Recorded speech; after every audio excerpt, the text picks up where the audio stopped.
Hi, everybody. It's time for the Life Recovery Devotional.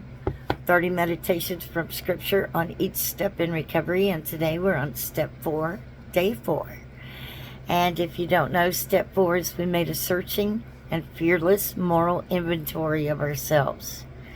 Today's reading is called Family Influence.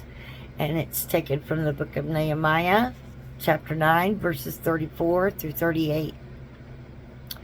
Our family of origin has had an influence on who we are today. Some of us want to pretend that our families were or are nearly perfect. Others of us may tend to avoid responsibility for our actions by blaming our families.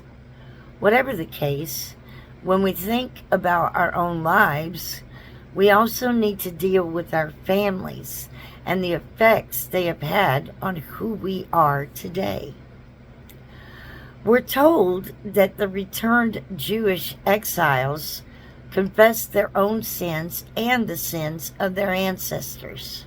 Nehemiah chapter 9, verse 2. They blamed their ancestors for their captivity and the difficult situation they were facing. They said, our ancestors, refused to turn from their wickedness.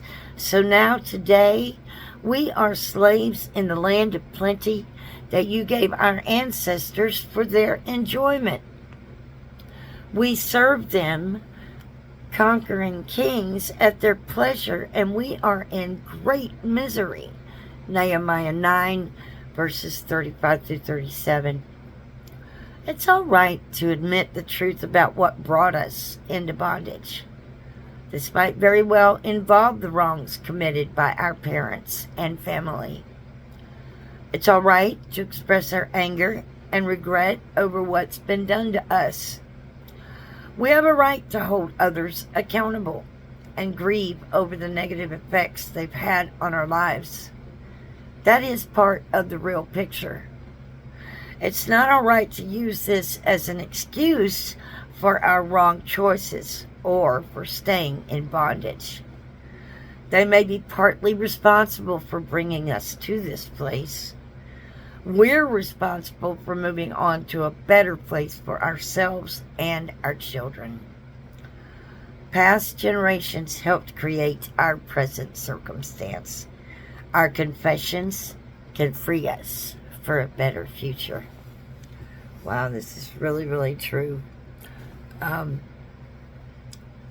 was abused my entire life, and I had to figure out what part that I played in that. And, you know, it wasn't easy to figure that out, but I did. My part is that I hurt my family by running away from it. And staying away from it. But that's okay. Where I went wrong was carrying that resentment around with me everywhere I went, blaming the trauma that I went through for everything that goes wrong in my life today. And that is no longer the case. I worked through step 4. It was very difficult. It was very painful. But it was also incredibly liberating. And I am free from that bondage of trauma today. I am not defined by it. I don't carry it around in a suitcase everywhere I go like I used to. I wake up with joy. I choose joy every morning. And God has healed me from so much of that hurt that I went through. But I had to work this step. And I had to work it honestly. And we all do. So I'm so glad you're here with me today. I hope to see you tomorrow. Have a God day, everybody.